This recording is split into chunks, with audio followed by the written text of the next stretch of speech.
what you are basically. Deep, deep down, far, far in, is simply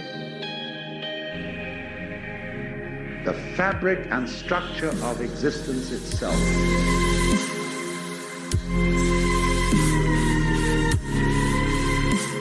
Peace for all men and women, for all men and women, for all men and women.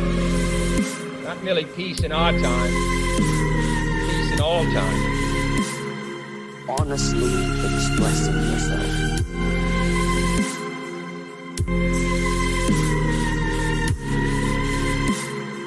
Peace for all men and women, for all men and women, for all men and women. Not merely peace in our time, peace in all time. The fabric and structure of existence itself. Hi everybody, welcome to the Parallel Mic podcast. This is our first episode of 2024, so thank you so much for joining us. We've got a fantastic show tonight. I'm going to be discussing one of the most talked about events in human history, which is of course the sinking of the Titanic on her maiden voyage in April of 1912. Now, there are so many conspiracies regarding this one. It took me a long time to put this show together, and that's because there's just so much to pick through. There is so much about this event that is suspicious, so many anomalies, so many intriguing side paths that you can go off down. And there is one huge conspiracy out there relating to the Titanic that links it to the formation of the Federal Reserve, and it goes like this.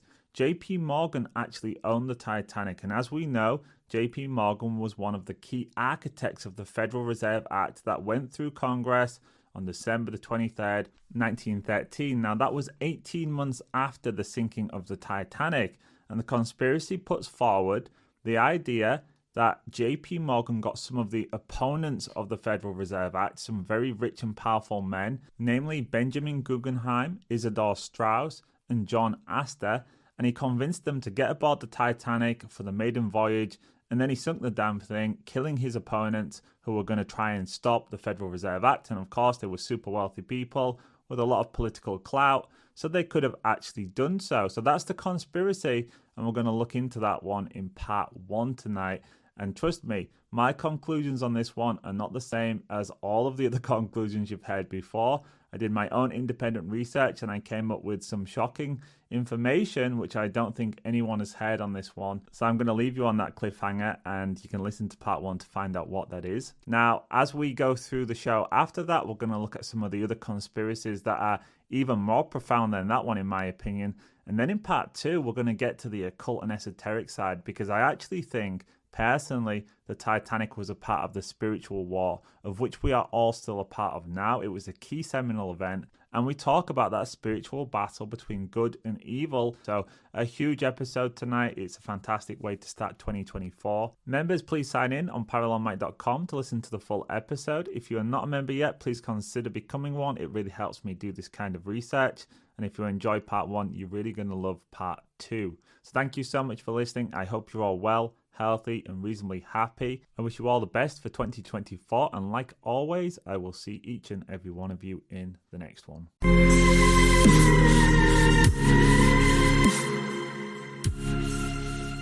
Okay everybody, let's get into this episode. So this conspiracy that we're going to be discussing in part one, or at least the first part of part one, relates to the creation of the Federal Reserve, the debt enslavement system, which is an occult system. Is designed to trap you in perpetual slavery, because every single fiat note that is printed, whether that's at the Federal Reserve, the Bank of England, or any other central bank, every fiat note that is printed with debt attached to it, which puts every man, woman, and child in the country in a system of slavery, because they have to work for their entire lives to pay back an existential debt that can never be repaid. So it gets passed on from generation to generation to generation. Now, you might be wondering, what the hell does this have to do with the Titanic? Well, as I laid out in the introduction, there is a conspiracy theory that claims there is a direct link between the sinking of the Titanic and the creation of the Federal Reserve, which is of course the main central bank in the world right now, because the US dollar is the global reserve currency, and the Federal Reserve System, which is a private central bank. Don't forget that it's a private central bank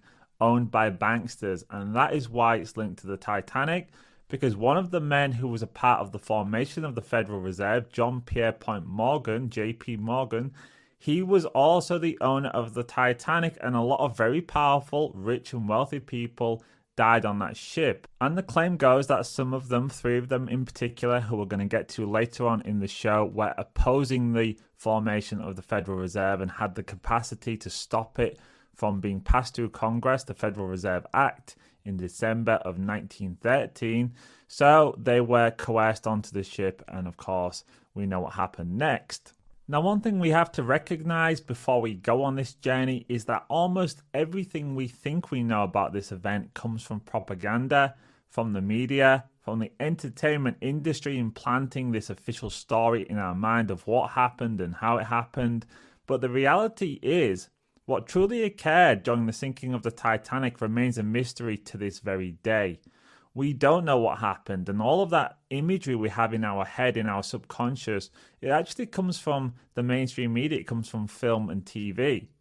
Now, what we do know is that from the verifiable facts, nothing about the story, the official story, makes sense at all. And that's the first big red flag that something else might have been going on here. So in part 1, we're going to piece together some of the more verifiable and accurate elements of the narrative by following the money, which is always how I start these things, and considering some of the often repeated conspiracies like the one that I just mentioned.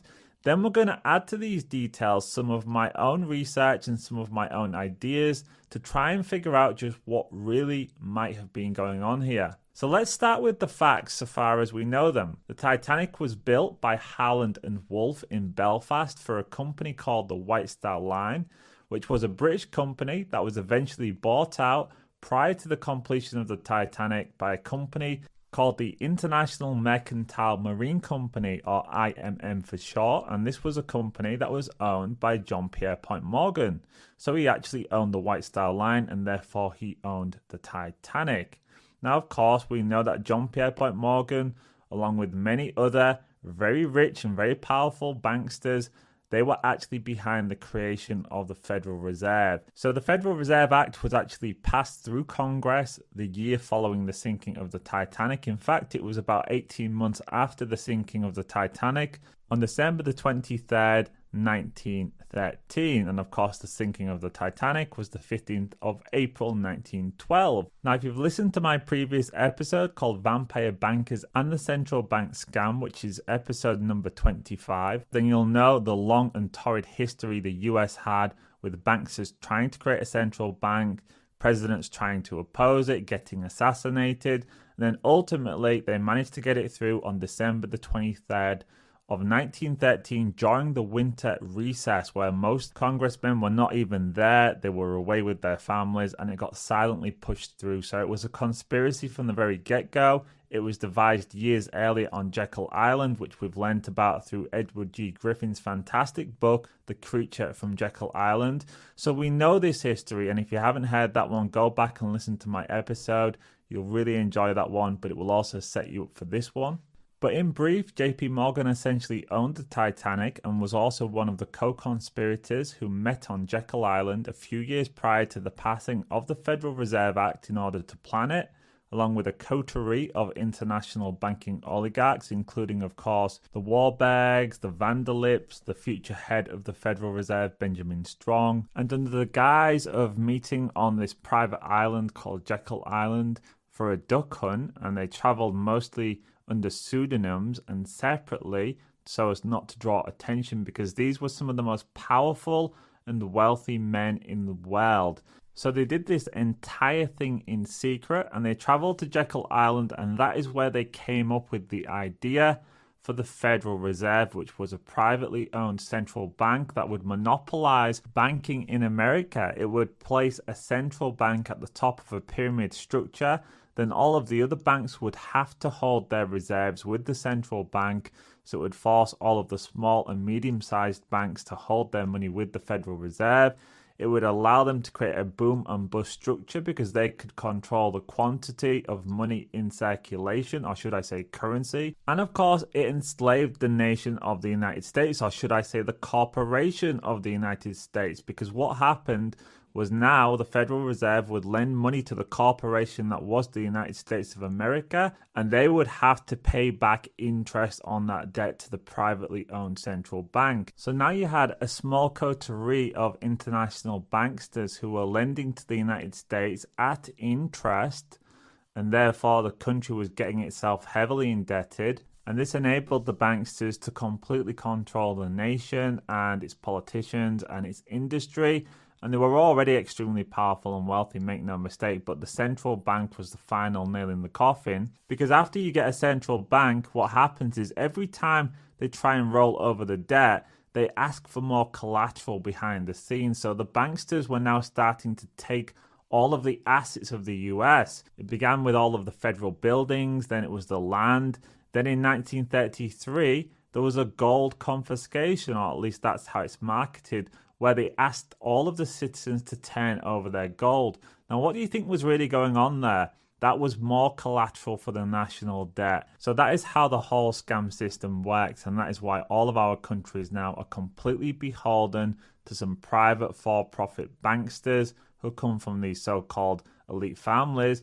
And of course, above them, I think there is actually a very dark entity. But let's not digress too much. Let's get back on track. So we've got JP Morgan, who is both the owner of the Titanic, which sunk on her maiden voyage in extremely suspicious circumstances, as you will find out, with a group of very powerful and wealthy men on board no less. Also co-creator of the Federal Reserve, and the sinking took place right at the time when the Fed creation was being discussed. So it is undeniably suspicious in and of itself. It's sort of two separate conspiracies taking place at exactly the same time, and there is one person who links the two, and that's JP Morgan. The Titanic was a White Star Line ocean liner built at the Harland and Wolff shipyard in Belfast, Northern Ireland, and it was designed to compete with rival Cunard Lines Lusitania and Mauritania. The Titanic was the second of 3 Olympic-class ships, and along with its 2 sister ships, the Olympic and the soon-to-be-built Britannic, which was originally named Gigantic, were intended to be the largest, most luxurious ships ever to operate. Construction of the RMS Titanic, funded by the American JP Morgan and his International Mercantile Marine Company, began on March the 31st, 1909. Titanic's hull was launched May the 31st, 1911, and its outfitting completed March the 31st the following year. Titanic was ginormous. It was 882 feet 9 inches long, which is around 269 meters, and it was 92 feet 6 inches wide. It had a gross tonnage of 46,328 tons, and a height from the waterline to the boat deck of 60 feet.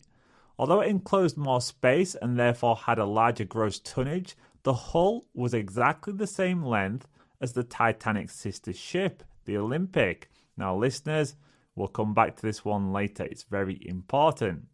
Titanic contained 2 reciprocating 4-cylinder, triple expansion inverted steam engines and 1 low-pressure Parsons turbine which powered 3 propellers. There were 29 boilers fired by 159 cold-burning furnaces that made possible a top speed of 23 knots, which is 43 kilometers per hour. For its time, the ship was unsurpassed in its luxury and opulence. The ship offered onboard swimming pools, gymnasiums, a Turkish bath and a squash court. First-class common rooms were ornately decorated with elaborate wood paneling, expensive furniture and other elegant decorations. The ship offered 3 elevators for use of first-class passengers and, as an innovation, offered 1 elevator for second-class passengers. Okay, listeners, so it's important not to underestimate just how much marketing and hysteria went into both the Titanic and its sister ship, the Olympic, which was an almost identical ship that launched just before the Titanic. and we're going to be coming back to that one later on in the episode. But it's important to understand, like I said, that there was so much marketing and hype around these ships. And in the marketing, they used very specific language, also stating that the Titanic was the unsinkable ship, which is really interesting in and of itself. When marketing anything in life, you generally don't want to have people thinking about the worst case scenario, even if you're saying this will not happen, because it puts in the subconscious of people the image of something you don't want. So to say the unsinkable ship, well, it also puts in your mind a ship sinking. So it was a very odd thing for them to do, and yet that was one of the key marketing terms that was used. I found it very odd, unless, of course, you're trying to impress upon somebody's psyche a certain event or certain image, kind of like magic. So by saying unsinkable, you actually insert into the subconscious the idea that this ship will sink, although, of course, the person who hears the word unsinkable doesn't know that. Now, of course, it could also have been because if the ship was going to sink, they wanted to have in the public consciousness the idea that it was an unsinkable ship, and therefore the blame could not have been the people who owned the ship. It must have been human error. There's no way that the ship itself was faulty, because it was an unsinkable ship. So that's another thing that could have been happening. This kind of word magic, or just really playing with the psychology of the masses. But we also have to remember that the ship was being marketed as the most opulent and luxurious transport that was ever made.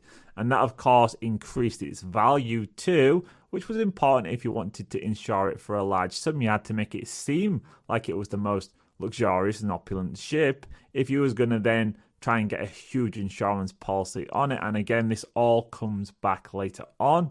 But just to give you an idea of the claimed facilities that were on board, and it gives us an impression of what it could have been like: 2 parlor suites, each with 50-foot private promenades, 67 first-class staterooms and suites.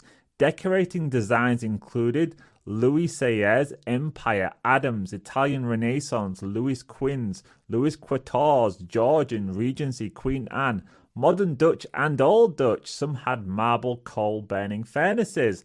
There was also a gymnasium replete with rowing machines, a stationary bicycle, an electric horse, a heated swimming pool, the first ever built into a ship, a squash court on F-deck, a Turkish bath, 2 barbershops with automated shampooing and drying appliances available for all classes, first and second class smoking rooms for the men, reading and writing rooms for the ladies, first and second class libraries, a 10,488 square foot first class dining saloon with seating capacity of 554, authentic Parisian cafe with French waiters, a veranda cafe with live palm trees.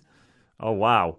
A piano in the third class common room, which was a luxury for its day, electric lights and heating in every stateroom, 4 electric elevators with operators, 3 in first class and 1 in second, a state-of-the-art infirmary and operating room staffed by Dr. William O'Loughlin and J. Edward Simpson, a fully equipped dark room for amateur photography. Okay, they're having a laugh now.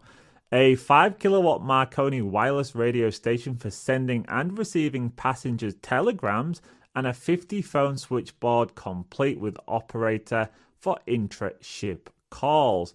Now, while some of this could have been more marketing spin than reality, and I'm not sure about that, we'll never know, especially if an insurance fraud was going to take place, like I said, which we'll discuss later on, but you would want it to at least appear to be extremely high-end because it was going to house some of the most wealthy and powerful people on planet Earth, some of the most decadent families out there. So in the very least, it would have had to have been a grand theatre set that looked the part so that these people thought, wow, I really want to travel on that boat. And of course, the only reason I say that is because if you were indeed intending to sink the ship, you would have been wanting to save as much money as possible. You wouldn't have wanted to put all that expenditure into it. So you'd have probably gone for more of a pantomime look where it was a bit of a house of cards. It looked like it was stable. It looked good inside. But if you scratch beneath the surface, it was probably all plyboard, more like a fancy set design. Okay, so let's move on to the journey in question, the maiden voyage.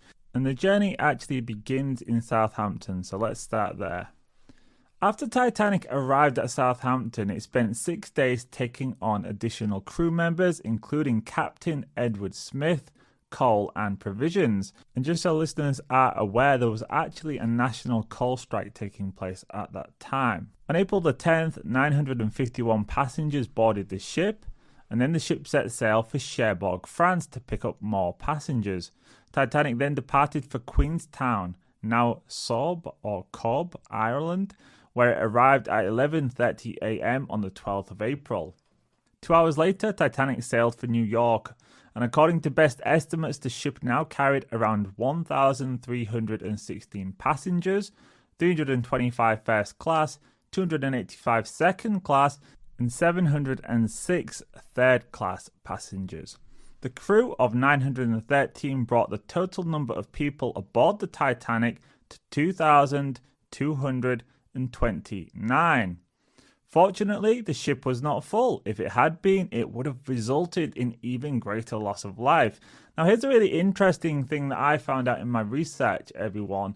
There actually was 2,222 passengers aboard Titanic for almost a century. For almost a century, that was the number that was given. Then at some point in the past 30 years, it was changed to 2,229 passengers. Now, I have no idea who changed the numbers, but it seemed to get revised at some point. But for a long time, it was 2,222. And that's extremely interesting because the number 22 comes up again and again and again in the story of the Titanic. It was sailing at 22 knots, which is extremely interesting because that's almost top speed. And of course, the ship had no reason to be going that fast. It was nighttime, it was way ahead of schedule, it was going into an ice pack, which had been warned about 6 times, and yet it still decided, or the captain still decided, to go full force as fast as he could. It almost feels, when you read it back, like he was trying to get to a certain location for a certain time for a very specific reason.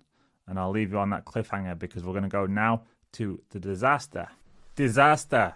At 11:40 p.m. on the 14th of April, 3 days after departing Queenstown, Titanic struck an iceberg. Captain Smith had received 6 warnings from other ships about icebergs in the area, but seemingly chose to ignore them. The ship was travelling at 0.5 knots below its top speed. Titanic had been constructed with 16 supposedly watertight compartments, but they were not truly watertight. The bulkheads dividing the compartments did not reach completely to the deck above, but had a gap at the top. If a compartment filled with water, it could spill over and flood the next one. The iceberg ruptured 5 or 6 compartments, and water poured in through several gashes. Titanic could have stayed afloat if only 4 compartments had been flooded, but 5 or 6 doomed the ship. As each forward compartment filled, water flowed over the top of the bulkhead, much like water in a tilted ice cube tray. Very slowly, Titanic began to sink at the bow. At first, many passengers were unaware of the collision, while those who knew about it were unconcerned. After all, they were on the largest and perhaps safest ship in the world. Many had even called it unsinkable. The iceberg was treated as an object of curiosity. Now, I just wanted to interject here, listeners, because only 6 people apparently actually saw the iceberg. And of those 6, a number of them died in the drowning afterwards. So 2 people apparently drowned, and the other 4 went on to have careers elsewhere. So only 4 people survived that saw the iceberg, apparently. Now, interestingly, not a single passenger saw the iceberg, and not a single passenger registered that there was a significant hit of an iceberg. Some people said they felt a very light shudder, but that was about it. Now, the reason I say this is because we've got it etched into our brain that Titanic hit an iceberg. It's what the movie showed us. It's what novels and books and the mainstream media tell us happened. However, do we actually know that it struck an iceberg? We don't. And we have to always treat the official narrative with suspicion, particularly when there isn't much evidence for it. And in this one, there is very little amounts of evidence for it. So we just have to take it that it could have hit an iceberg, or perhaps something else happened. We just don't know. Captain Smith ordered that a distress call be sent out at 12:15 a.m. on the 15th of April 1912, but did not direct lifeboats to be loaded until 12:35. Lifeboat number 7, the first one launched, entered the water at 12:40 and it carried only 28 people, far fewer than it could hold. A similar story was repeated as other lifeboats were launched. None were filled, although some of the latter ones were almost fully occupied. The last 2 lifeboats were launched at 2:15, only 5 minutes before the Titanic went down. If all of Titanic's lifeboats had been filled, another 472 lives would have been saved, including all women and children and almost 650 men. But many men and older boys were denied entry to partially filled lifeboats by one of the ship's officers, who interpreted the order "women and children first" as women and children only. So like I said, everyone, the lifeboats were not filled to anywhere close to capacity, and this could have had something to do with the fact that the crew were essentially completely new to the boat and new to each other. It was essentially a crew of hired guns, people who'd been brought in from many different vessels to man this maiden voyage. So that lack of experience could have partially explained it, but still, you have to think this is extremely suspicious. They knew the boat was sinking, and yet they were lowering lifeboats, knowing full well that there was barely enough lifeboats for half the people on board, and yet they were lowering them with 30-40% occupancy. Now, I can't help but think, looking back, that a part of this would have been the many elites on the boat refusing to get into a lifeboat with people who were of a lower status, second class and especially third class people. And I think they would have said, we're not getting in a boat with those other people. So I think it would have been these extremely wealthy and elite families saying, we want these boats just for ourselves with the luxury of space. Now, why do I think that? Well, that's because that's how they behaved. And after the Titanic sunk, there was a lot of memorials made, but only to the people who lost their lives in first class. Only to the men who drowned from first class. They actually ignored everyone else. That was the way it was. That's the way they saw the third class. And I think it would be the same today if they could get away with it. That's just how these people are. Not all of them, but a good deal of them. But speaking of capacity, one of the other really strange things about the Titanic's maiden voyage is that the ship in general was actually nowhere near full capacity in terms of its overall passengers. And that, again, for such a huge event, the most luxurious ship ever produced, the Titanic, is another real oddity. Now, it's perhaps partly explainable because many people cancelled last minute, mostly people from first class. And of course, that is one of the biggest red flags, but we will come back to that one in a moment. Hundreds of books have been written about the Titanic and why the opulent liner sank in 1912 on her inaugural voyage, taking some 1,500 lives in the worst maritime disaster of the day. Everyone agrees that an iceberg was the proximate cause. Well, I dispute that one, but let's continue. But the nature of the damage that led to the appalling loss of life has stirred debate for 85 years, and the issue sustained by a nightmarish sense of disbelief. How could a ship so costly and so well constructed, the biggest and supposedly safest vessel then afloat, one hailed as unsinkable, turn out to be so extraordinarily otherwise? Why did the Titanic go down so fast, and was there no way to avoid the disaster? A persistent theory is that the iceberg tore open a 300-foot gash in the side of the 900-foot-long luxury liner, but the ship was lost off Newfoundland in waters some 2.5 miles deep, and no author or naval detective was able to resolve the true mystery. Even after the liner was found in 1985, expeditions that probed the icy darkness of the deep sea tended to focus on the sheer spectacle of the ghost ship, rather than the nature of the wound or the wounds inflicted by the iceberg, partly because the bow was made in mud, hiding the damage. Now, an international team of scientists and engineers that repeatedly dove to the Titanic's remains last August is unveiling a surprise answer, likely to end the long debate. Peering through the mud with sound waves, the team found the damage to be astonishingly small. a series of 6 thin openings across the Titanic's starboard hull. The total area of damage appears to be about 12 to 13 square feet, or less than the area of 2 sidewalk squares. Just think about that for a second, everyone. Less than the area of 2 sidewalk squares. What doomed the ship was the unlikely placement of the 6 wounds across 6 watertight holds, the experts say. A different pattern of damage might have avoided the disaster that started late on April the 14th, 1912, a quiet Sunday evening notable for its clear sky, chilly air and calm sea. Titanic was a victim that night. William H. Gasker Jr., a naval architect and aide of the analysis, said last week in an interview. Everything that could go wrong did. So again, I find that awfully suspicious. Like I said, we don't know if what they're telling us about what they're seeing down there is true. But if it was true, 6 perfectly placed gashes on the side of the ship. In separate areas. 6 separate gashes. That doesn't sound to me like a boat that's scraped along the side of an iceberg. That sounds to me like somebody perfectly placed 6 gashes on the side. It could have been done with explosives. It could have been done with all manner of ways. It could have actually just been the seacocks that were left open. We don't know. But that article was from 1997, and don't forget, it was only first discovered in 1985, which again is strange. Lots of ships knew where the location was. There were ships that went to the rescue for the Titanic and to pick up all those passengers. So the location was known, but it wasn't rediscovered until 1985. And since that time, they've tried to stop people going down there. They've tried to stop them many times, including recently with the Titan submersible, which you'll remember in 2023, just a few months back, was meant to be going down to the wreckage in the submarine, and it imploded at the bottom of the seabed, killing lots of rich and wealthy people. How interesting. What a strange link-up, which I think is something ritualistic. I think what happened recently with Titan was not an accident. I think it was intended to implode.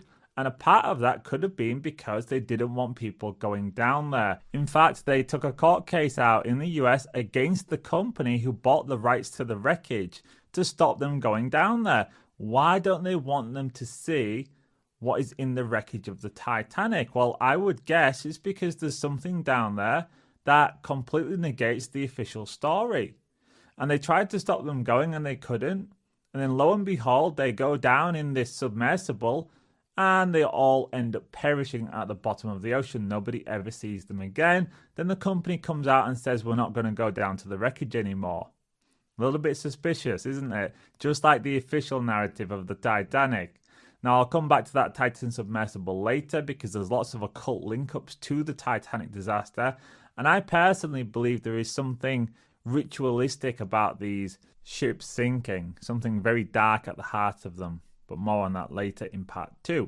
So the narrative kept changing and we went from a 300-foot gash to 6 slits that perfectly punctured 6 watertight holds. And don't forget, there were 6 warnings of icebergs given prior to the sinking. So there's a 666 link up. Now for this to happen the way it did, the ship would have had to have turned last minute. And we are told that that's what happened. It exposed the side of the boat to the iceberg rather than hitting it head on. But that quote at the end there is important. Everything that could go wrong did. And I raise an eyebrow at any official information on this one. Like I said, the story will continuously change and we cannot trust it. Now what we do know is that just prior to heading full speed ahead into the pack of ice, the Titanic received a warning from a ship called the SS Californian, a cargo ship captained by a man named Stanley Lord, and it had just anchored about 16 miles away from the supposed site of the Titanic disaster. Now, this is extremely significant because the SS Californian was a cargo ship and it was supposedly doing the same crossing as the Titanic. It was going across the Atlantic, but they decided to drop anchor for the night. Now, interestingly, they just lay there in the Atlantic Ocean, no explanation why. They only had crew on board, no passengers at all. And they were carrying a very mighty and hefty cargo. And guess what it was? 3,000 blankets and 3,000 woolly jumpers. Just think about that for a second. It's cargo, was 3,000 blankets and 3,000 woolly jumpers. It was sailing across the Atlantic to deliver what you could fit into the back of a car. The back of a car. And it had a whole crew on board. It had the captain on board. Just think about the cost of sailing across the Atlantic using coal during the early 1900s. Are you seriously expecting us to believe that this is legitimate? That they were sailing a tiny cargo of some jumpers and sweaters, and 3,000 no less. Don't forget the capacity of the Titanic was around 3,000. This to me is a huge red flag. It makes no sense. There was a coal strike going on at the time, so it would have cost a fortune. Nobody would have chartered a cargo ship to send 3,000 jumpers and 3,000 blankets. And why 3,000 jumpers and 3,000 blankets in April? It makes no sense. This was a plan, in my opinion. And it makes sense to me that this ship got told to wait there and to look out for the Titanic. It sent the Titanic the last warning. And then things got really strange. Because as the Titanic started to sink, having supposedly hit the iceberg, it started shooting flares into the sky. Now, for an emergency, you're supposed to have red flares or blue flares, but the Titanic, inexplicably, only had white flares. Now, the ship, the SS Californian, could see these flares going up, and the captain was told there's white flares going into the sky, but the captain decided to do nothing. He just waited, and he even went to bed. They decided not to go to check them out because they said, well, it's white flares. But he did apparently keep asking, is there any red flares? Is there any red flares? So it seems to me like he had foreknowledge that something was going to happen, and he was told to wait there. And if he was told to wait there with 3,000 jumpers and 3,000 blankets, that just so happened to be the capacity of the Titanic, it seems to me somebody had set this one up. And the SS Californian was used because it was either meant to save the passengers and something went wrong, because remember, we're talking here about what I think is a pre-planned event, or the people that were on the Titanic that understood an event was going to take place were told, don't worry, the SS Californian's going to be there, it's going to have all of the blankets and jumpers on, it's going to come and save you, don't worry. Maybe it was the captain of the Titanic that was told he had to allow the ship to sink. It was a insurance scam, or maybe he was told by the secret societies. By all accounts, he was a Jesuit. I don't know if that's true. I couldn't verify it, but apparently he was, although there was Jesuits on board, and we'll come back to that one later. So many different areas of this one to look at, everyone. But it seems to me like the SS Californian was a plan. It was told to wait there, and it was told either to go across if it saw red flares, I was told to wait for an order to go across. Now, they didn't see any red flares, so the captain didn't send anyone across. And it actually just sat there the entire time the Titanic sank, and it didn't do anything until the following morning when it was too late. So this sounds to me like somebody in the background was pulling the strings. They replaced the flares with white ones only. And maybe the Californian was used to convince people on the Titanic to go along with the plan. And we know that afterwards in the inquiry, there was no blame apportioned to anyone on the Titanic at all, but there was blame apportioned to the captain of the SS Californian. So he could have been planted there, unbeknownst to himself, to take the blame. So somebody was engineering this situation, and I think they were pulling strings all over the place, but I think the intention was for the ship to go down. The Californian, I think it was a double cross. They promised people, don't worry, if you go along with the plan, you'll get saved. But that wasn't the case. I think all of these strange anomalies can only be explained if you go with the theory that somebody planned to sink the ship, they needed people to go along with it, and therefore they set up a situation that seemed to be what they were telling them, that you'll be saved and everything will be okay, but ultimately there was a double cross done. Now let's turn our attention to this massive conspiracy, because people say everything that I've just said is true, or there or thereabouts. They might have their own take on it, but they say, yes, it was meant to go down. Yes, somebody had foreknowledge of it, but they also attach this part to it, that 3 men were supposedly invited onto the Titanic with the intention of being killed that night because they opposed the Federal Reserve. So now let's focus on that bit specifically, because I've made my case about the first part. Yes, I believe it was sunk intentionally, but does this specific theory about why it was brought down hold any water? Well, we're going to look into it now. In 1910, 7 men met on Jekyll Island just off the coast of Georgia to plan the Federal Reserve. Nelson Aldrich and Frank Vanderlip represented the Rockefeller financial empire. Henry Davidson, Charles Norton, and Benjamin Strong represented JP Morgan. Paul Warburg represented the Rothschilds banking dynasty of Europe, and the Rothschilds were banking agents for the Jesuits and hold the key to the wealth of the Roman Catholic Church. According to theorists, the plan for the Federal Reserve was set in motion, but experienced some opposition to its creation. 3 of the richest people in the world opposed the Federal Reserve in the United States because they knew the repercussions of a private institution dictating the monetary trends within the country. These people were Benjamin Guggenheim, Isidor Straus, and Jacob Astor, all of which were aboard the Titanic when it sank. So there you go, that's the main conspiracy that's laid out. Usually they just talk about the 3 men, Guggenheim, Strauss, and Astor, and they often also say, and none of these men had anything to do with banking. They were industrialists, so they paint them out to be separate from the Federal Reserve crew.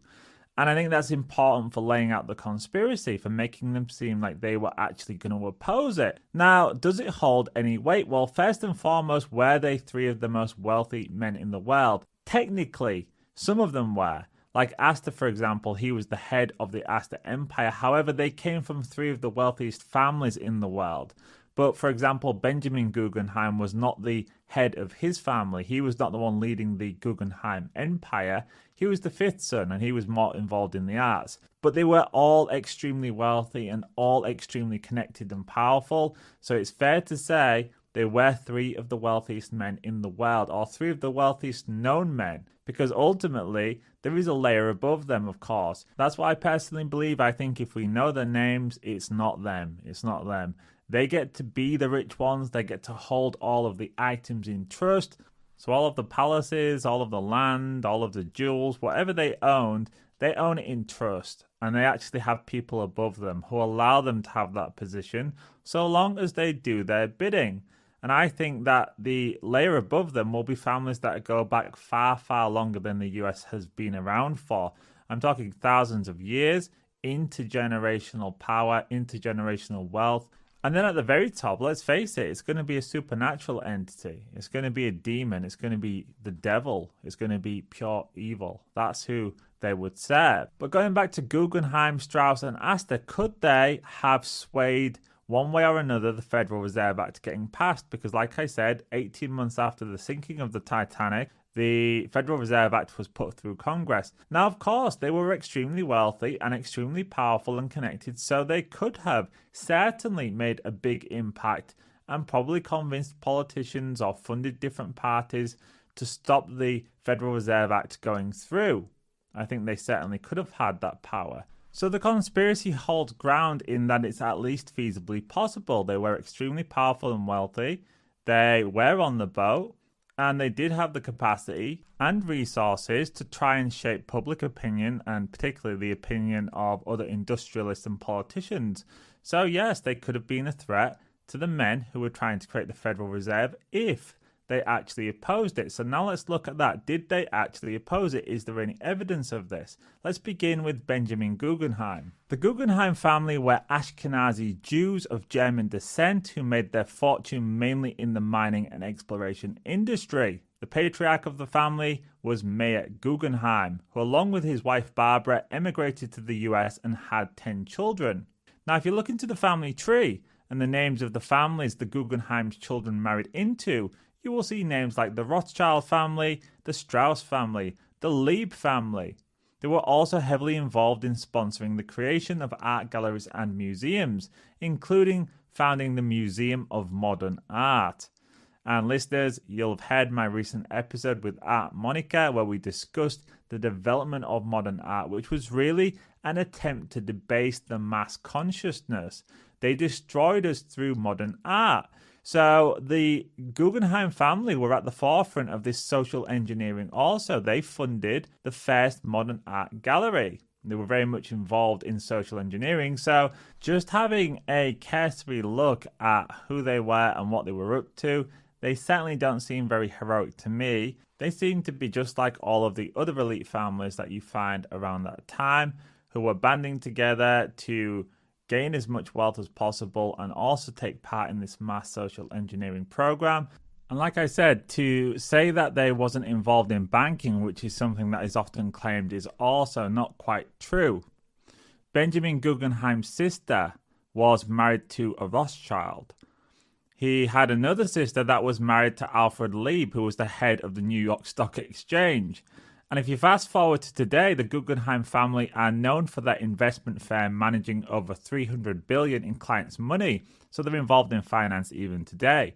So when you hear people claim this part of the conspiracy that Astor, Strauss and Guggenheim had nothing at all to do with banking, simply not true. The Guggenheim family were absolutely enmeshed with the other elites.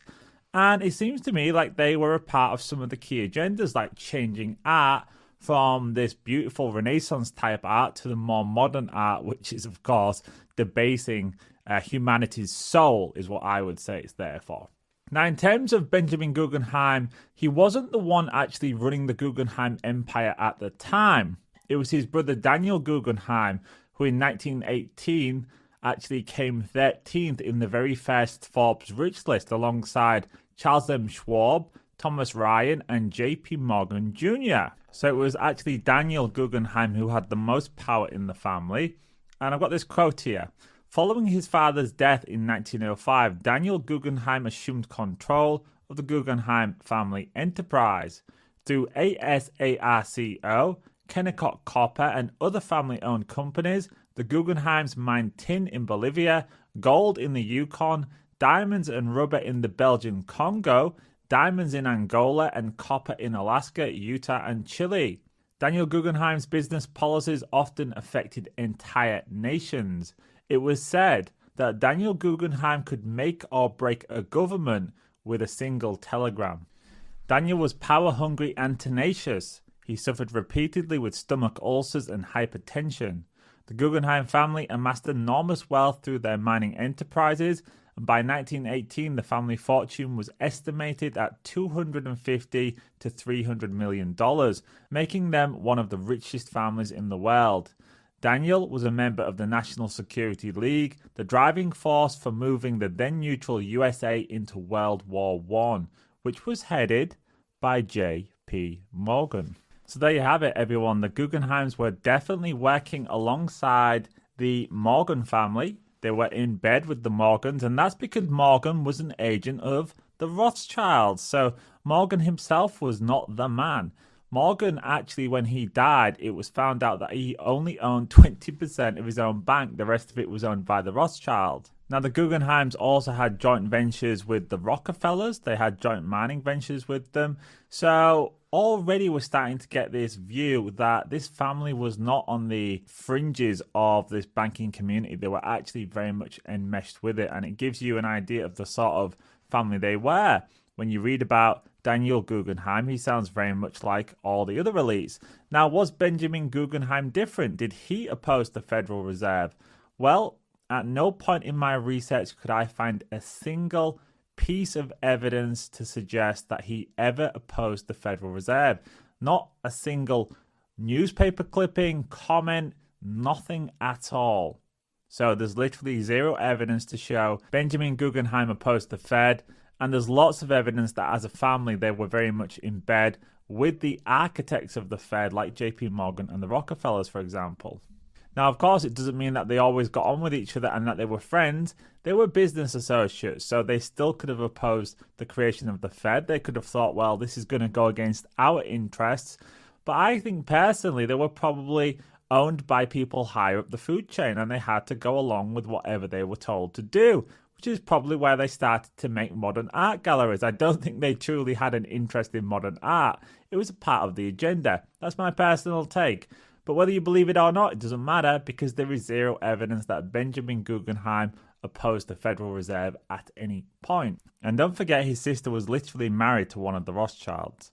Now, let's move on to the next person on the list. We're going to speak about the Strauss family. So what about Isidor Strauss? Again, the Strauss family, Jewish merchant family who emigrated to the US. The Strauss family ended up buying out Macy's. His father was called Lazarus Strauss. He was the immigrant who came across. And, you know, it's interesting because you see this pattern all over the super wealthy Jewish elites, that they were moving their families across to the US between 1850 and 1910. So they were getting themselves out of Germany almost like they had this premonition, or maybe they understood from the grapevine that something was coming, that World War I was about to happen. So they were moving their wealth across to the US, getting ready to set up shop over there.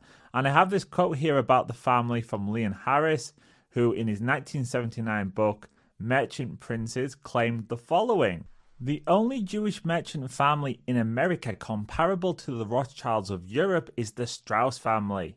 It is the only family other than the Rosenwalds who have amassed a great fortune and created a lifestyle as remarkable in luxury, lavishness, and service as that of the Rothschilds." Now, Isidor Strauss was again somebody that I could find literally zero evidence of in terms of the claim that he opposed the Federal Reserve. Quite the opposite.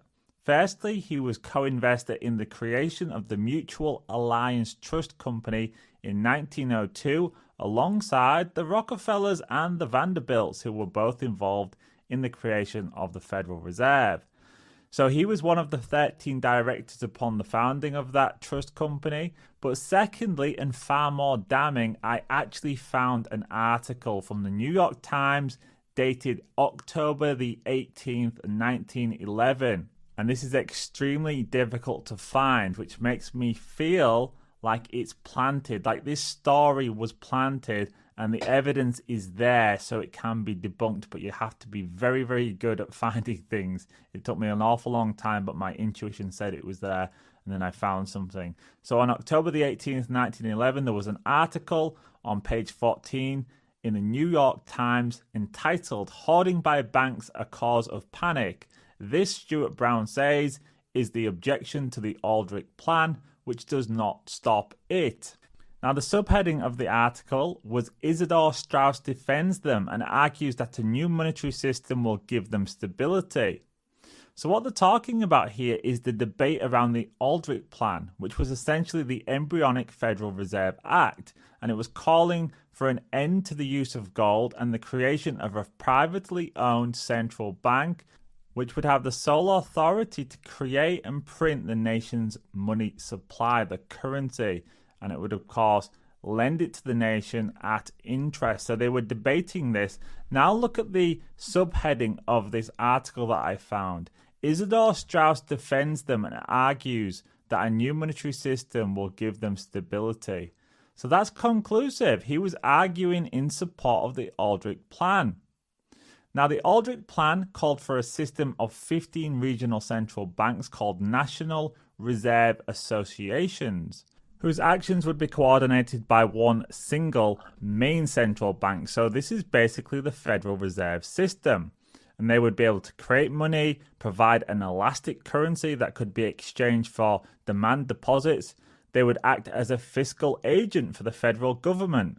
So the Aldrich Plan was essentially the Federal Reserve Act in its embryonic form. It was defeated in the House, but it came back later on and was adopted on December the 23rd, 1913, under the new name, the Federal Reserve Act. And quoting directly from the article from 1912, which is discussing this meeting between many different associations related to banking and business on the Aldrich Plan's proposal to create a central bank, here is the part where it discusses Isidor Strauss's comments in relation to the creation of the Federal Reserve, or the central bank. Although it wasn't called the central bank at the time, it was called the Aldrich Plan. Edward D. Page of the Currency Committee of Merchant Associations endorsed the plan on behalf of the merchants in general. Mr. Page declared, "Absurd, the fears expressed by James J. Hill that the proposed National Reserve Association could be controlled by Wall Street. Robert E. Kent, president of the Merchant Bank of Passaic, endorsed the Aldrich plan unequivocally as providing additional facilities for small banks and small depositors who are at present pinched in the procuring of loans, whilst big bankers or big borrowers get them comparatively easily. He thought that the plan remarkably well guarded against the political or Wall Street influence. Now, don't forget, this article comes from 1911. Now, listen to this one. Stuart Brown of Stuart Brown & Co. provoked quite a vigorous protest from Isidor Straus, who appeared as representative of the Association for the Promotion of Banking, of which he is National Treasurer. Mr. Brown declared that the country suffers far less from inelasticity of currency than from the hoarding of currency when needed, and the Aldrich plan does nothing to prevent such hoarding. Even if you double or treble the present volume of currency, it will still be hoarded, since bankers in times of panic use no individual reflection, but rather the mob psychology of men at a lynching. Even today, there must be banks hoarding. Banks have 303 million of gold in their vaults, and the public 220 million in its pockets. Banks have 463 million of gold in certificates, and the public 333 million. The best remedy for such hoarding, he said, would be limiting the multiplication of small banks, which in the main, he said, does this panicky hoarding. This is the thing that the Commission ought not to do, cried Strauss. Mr. Vreeland asked whether Mr. Strauss did not agree with him that the proposed National Reserve Association, though called by its opponents a central bank, was in fact, owing to its management which was representative of the whole country, the very reverse of a central bank such as that in Jackson's time. Mr. Strauss agreed. I cannot tell you how greatly I appreciate the splendid work the Commission has done. You have enlightened our wisest financiers with the documents you have brought here after your study of banking systems abroad, he said. Despite possible defects here and there, you have on the whole outlined a basis of remedying the terrible conditions underlying our entire system. You cannot go too far in making the small banker understand that the plan contemplates above all helping him in his business rather than driving him out. From the moment this plan goes through, the United States will loom up as the world's chief trade center, supplanting London as the exchange of the world. So there you have it, everyone. He was essentially advocating for the Federal Reserve in 1911, and he was doing it wholeheartedly, just a few months before he perished on the Titanic. Now, there's many other opponents of the proposed central bank that were out there. I can find lots of them in the newspaper articles, but Isidor Straus and Benjamin Guggenheim were not two of them. They were not against it. They were actually working for the money trust, or at least Isidor Straus was. Guggenheim didn't seem to have any interest in banking at all. He more was interested in just being a playboy. So if you were going to take out opponents of the Federal Reserve, Strauss was not your guy. He was in fact all in on the plan, as the above article and minutes from the meeting show us. So case closed on this one, for Strauss at least. And if we look at John Astor again, I find zero opposition to the proposed formation of the Federal Reserve or a central bank at all. Again, he was just enmeshed with the system, enmeshed with all the other families. And when you look at what they were up to, they were doing all of the things we would expect them to do. They were monopolizing industries, directing the development of culture through social engineering, the arts. They were paying off politicians. They were getting involved in the media and accumulating massive amounts of wealth for themselves en route. But one thing I would like to make clear is what happens at the upper echelons is essentially like a Game of Thrones anyways. And the reason I say that is because there's many potential reasons, therefore, why these men could have been taken out on the Titanic beyond this theory that they opposed the Fed, because there is actually no evidence for that at all. Now, maybe they were secretly attempting to derail the Fed. It's possible, yes. But like I said, there's zero evidence for it, not even circumstantial evidence. And what we do find is that they were all working alongside these families. And in the case of Isidor Straus, he was actually campaigning politically and publicly for the creation of the central bank. He supported the Aldrich plan. So it doesn't get more damning than that one. So why does this theory exist at all? Why does it persist? Well, first and foremost, it's because the Titanic is absolutely one of the most suspicious events in history. And like I said, there's so many red flags there. So automatically, there is a conspiracy there, but people attach this one to it. Now, why is that? Well, at some point, somebody created this theory, and we don't know who it was. We don't know who first said it, who made the original sin.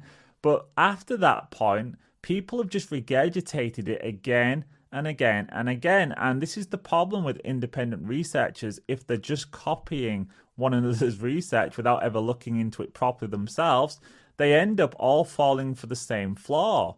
They all make the same mistake, likely because it takes an awful lot of time and effort to do independent research.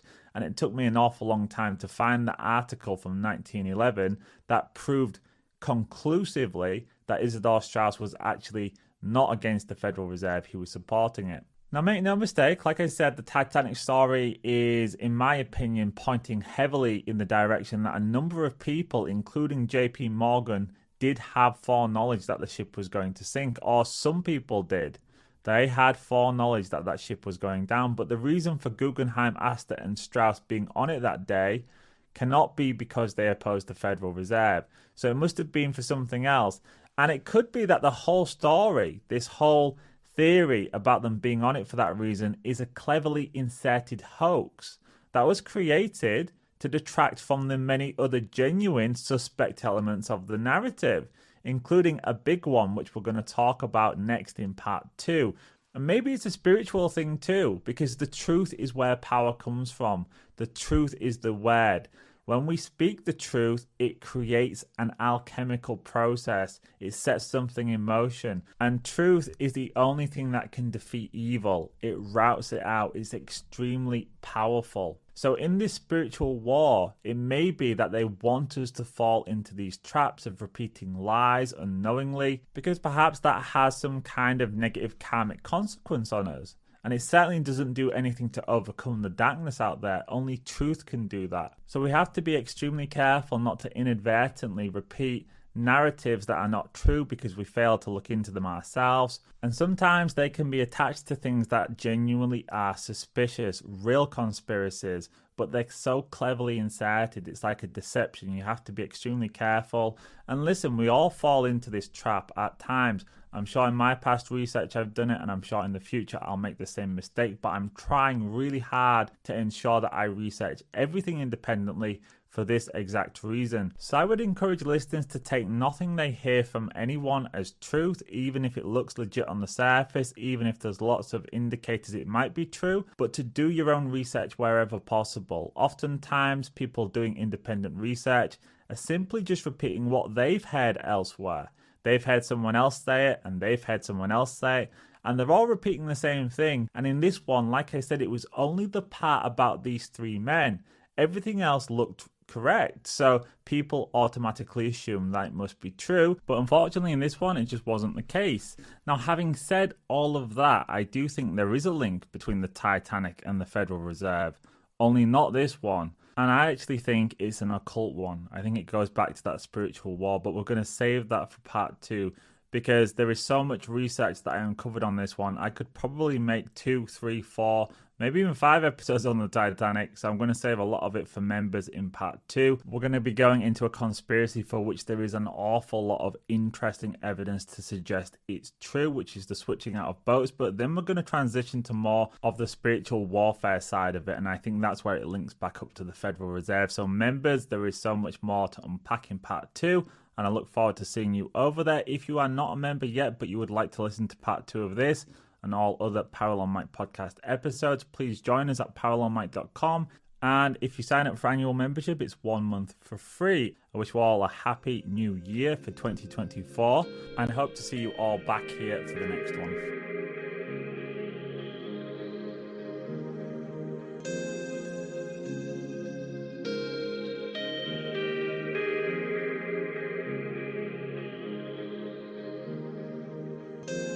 what you are basically. Deep, deep down, far, far in,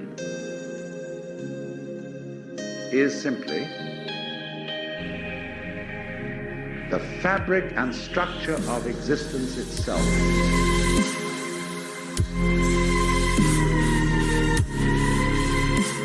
Peace for all men and women, for all men and women, for all men and women. Not merely peace in our time, peace in all time. Honestly expressing yourself.